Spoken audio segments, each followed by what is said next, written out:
It's kinda crazy to see how well this series of videos is actually doing. It's honestly kinda humbling to see how much you're all enjoying it. So thank you for the support. And because of everybody's awesome feedback and wonderful support, I've decided, you know what? We're capping it off with not 10 minutes, but 15 minutes of completely useless information. However, do know that this video is part 3 of a trilogy, so if you haven't watched the other 2 videos first, go back and watch those. Trust me, you won't regret it. Also, if you want to know what's coming next, stay behind until the end of the video where I will be unveiling what is going to be coming next. Now, sit back and grab your cookies and blue milk, because here is 15 minutes of useless information about Star Wars: The Old Republic. At the time of its release, Star Wars: The Old Republic was the most expensive video game ever made, coming in at around $200 million in development costs. However, this record was broken shortly after. The Old Republic is the largest voiceover project ever in gaming history, holding the official Guinness World Record. There are over 200,000 lines of recorded dialogue in the game. You heard me right, 200,000. Satele Shan's mother was exiled from the Jedi Order for believing that love was not a negative thing. Clearly the Jedi didn't learn from anything in the past. After Darth Bandon died in KOTOR 1, a bunch of Sith acolytes took his head from his body and kept it preserved using Sith alchemy. However, a mission in the Old Republic has you retrieving the head and putting it on display in an Alderaanian museum to commemorate Trask Olgo's sacrifice in KOTOR 1. The Sith Emperor was 1,480 years old by the time of his death. The Old Republic by 2021 has made over $1 billion in revenue. If you play as a Sith pureblood, you'll gain the special ability called Punish, and you can actually run around backhand bitch-slapping your companions and NPCs as a sign of dominance. What makes this even funnier is that you can hit almost any character with this ability, and you will make them break down into tears. Darth Nihilus' holocron can be found during the Smuggler's storyline. Interestingly, one of the NPCs during this questline is voiced by Grey Griffin, the voice of the Handmaiden from KOTOR 2. Despite this piece of music being synonymous with the character of Revan,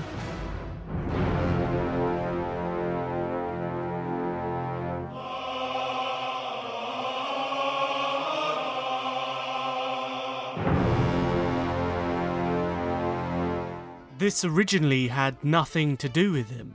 This theme was simply used across the game and was originally designed as one of 2 themes for the planet Balmorra. The song Anakin's Dark Deeds, the song that represents Order 66 and brings grown men, including myself, to tears, actually plays throughout all of the encounters with Revan in the base game.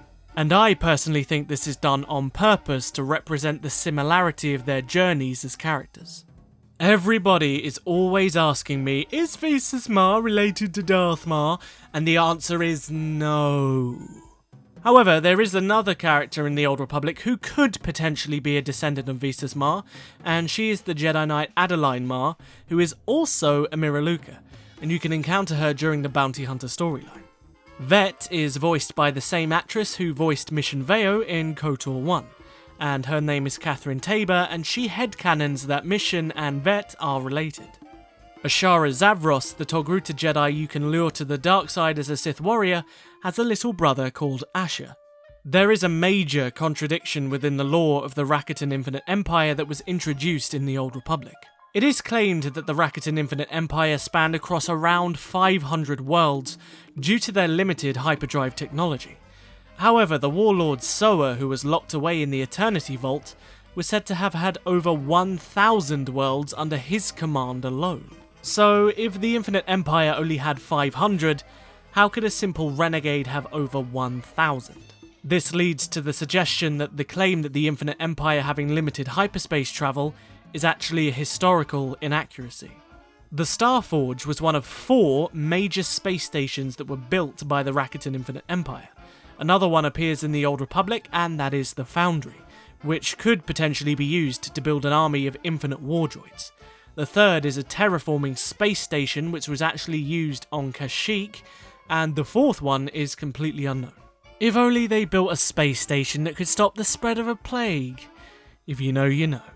The Jedi Knight Yadira Ban, who you encounter during the Black Talon Flashpoint, is a clear homage to Euthora Ban from KOTOR 1.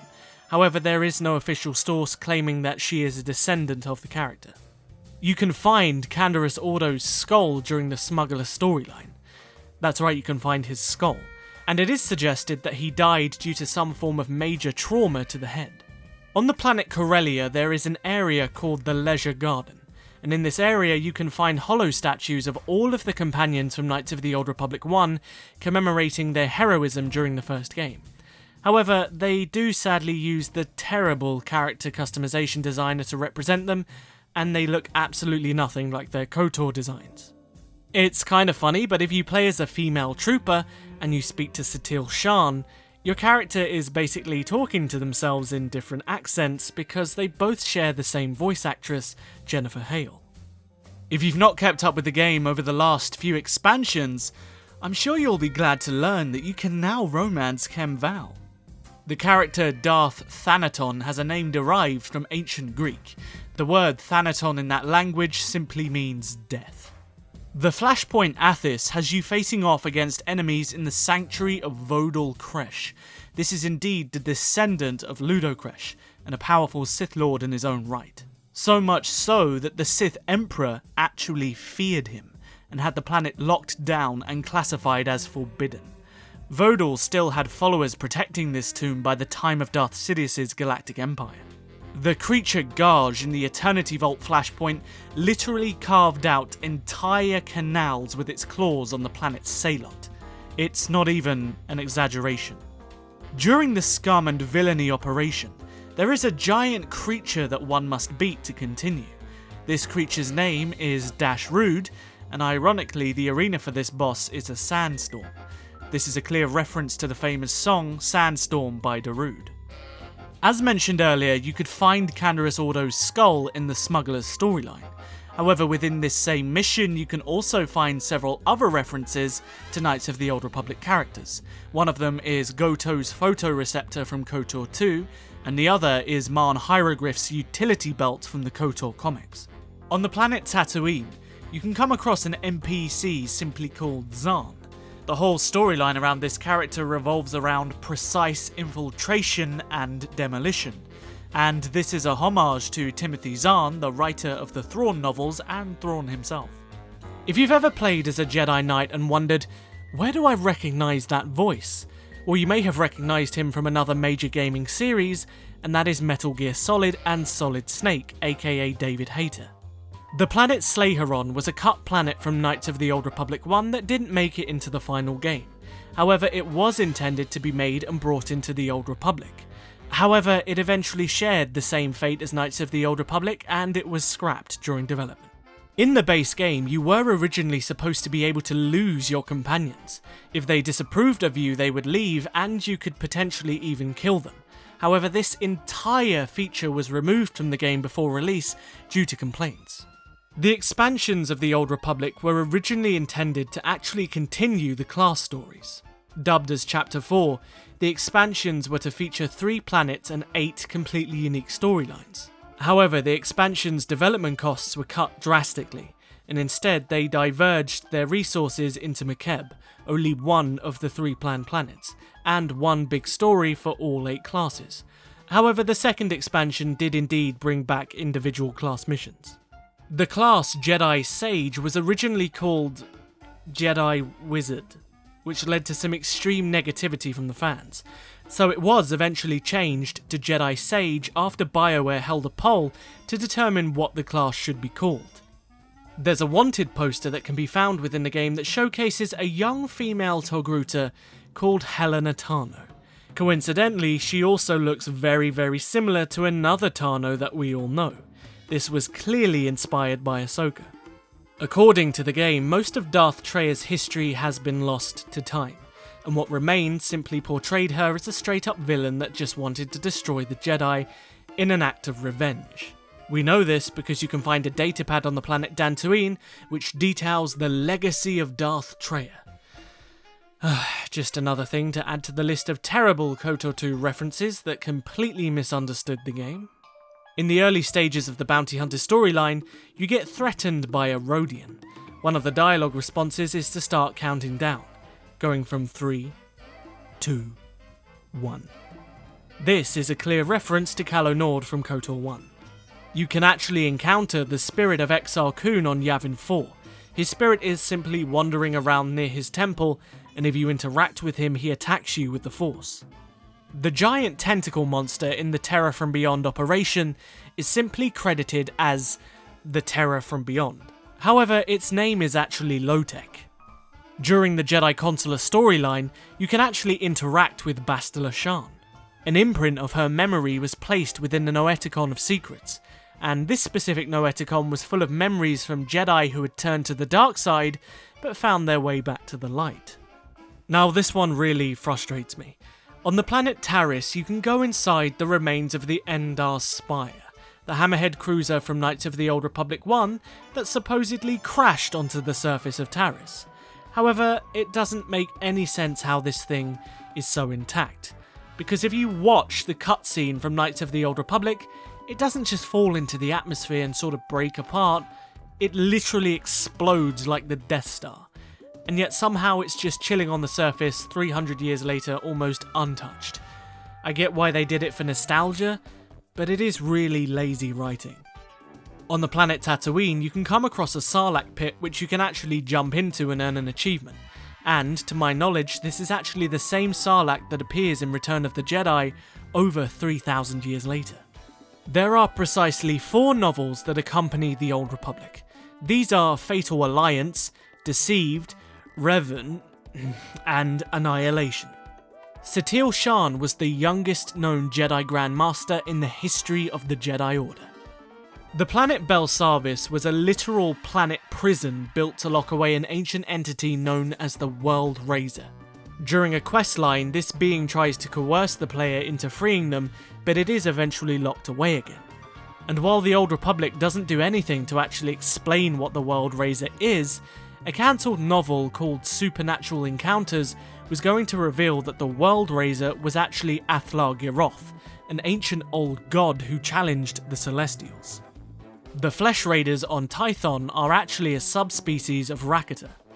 The planet Nathema was originally called Medrias. The Sith Emperor had 3 node names throughout his lifespan. These were Tenebrae, Darth Vitiate, and Valkorion. Very early on in the Old Republic's development, the classes for Smuggler and Bounty Hunter were intended to be their own faction. Instead of just Republic versus Sith, the idea was thrown about that it would actually be the Republic, Sith, and the Underworld. There's also claims that the Voss were also intended to have their own faction. However, all of this was thrown out of the window in favour of the Republic vs Sith storyline that we got in the final game. The Jedi Knight companion T701, who is clearly inspired by T3M4, was over 200 years old by the time of the game. Much like Knights of the Old Republic 2 before it, the Old Republic was extremely rushed. The original release date for the game was supposed to be 2010, however BioWare Austin simply couldn't reach this deadline, so the release date was then pushed backwards to December 2011. However, by this point the game was still extremely unfinished, but EA forced its release regardless. Every planet within the Old Republic has their own planet story that concludes after the class stories, and the Rakatan mine prison from KOTOR 1, including the imprisoned Rakata within, actually reappears towards the end of the main planet story for Tatooine. The voice of Darth Vitiate was provided by Doug Bradley, who many of you may know from the Hellraiser movies playing the role of Pinhead. Over 8 composers worked on the music of the Old Republic, with Mark Grisky from Knights of the Old Republic 2 returning to work on the game and leading most of the composers. The awesome cinematics that were released to build up anticipation for the game and for the expansions such as Deceived, Hope and Return have a combined 37 million views on the official SWTOR YouTube channel alone. When you first meet Vet during the Sith Warrior storyline, she is essentially your slave. She's even wearing a shock collar that you can use to abuse her throughout the game if you're feeling extra evil. However, if you're feeling extra kind to Vet and decide to fall in love with her, she'll actually give you a piece of dialogue insisting that you use the shock collar for something else. if you get my drift. The voice actor for Revan in the Old Republic also voiced Kyle Katarn in Jedi Knight Jedi Academy. Despite having so many to choose from, the Sith Emperor considered Darth Jadus to be the greatest Sith that his empire ever produced. Lana Beniko is Best Girl. Drew Karpyshyn, who wrote Knights of the Old Republic 1 and parts of the Old Republic story, was under the impression that this dumbass character called the Entity was supposed to be Kreia. To go one step further, a few years ago, I actually reached out to Neil Polner, who wrote the Entity and the Sith Warriors storyline, and asked him to confirm if it was true, but he refused to confirm or deny whether the Entity was indeed Kreia, so we're kind of left to make our minds up. Satele Shan is currently 73 years old in the Old Republic timeline, so if you think she's hot, just know that you're into older ladies. So there we have it, that is 15 minutes of useless information about Star Wars The Old Republic.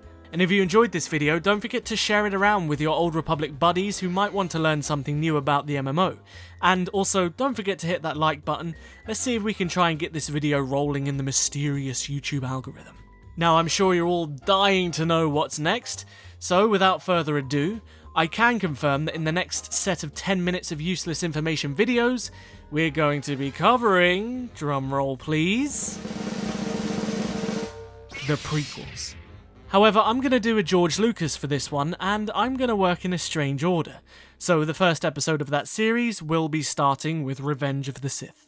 So make sure to hit that subscribe button and that notification bell so you know exactly when that video releases, which will be soon, by the way. Be sure to come and follow me on Twitter, Instagram, and join the Discord server because I would love to have you there. All links are in the description below. And if you love my channel and want to support it a little bit further, perhaps consider taking a look at Patreon. I'll see you guys in the next video. But until then, may the Force be with you. Always.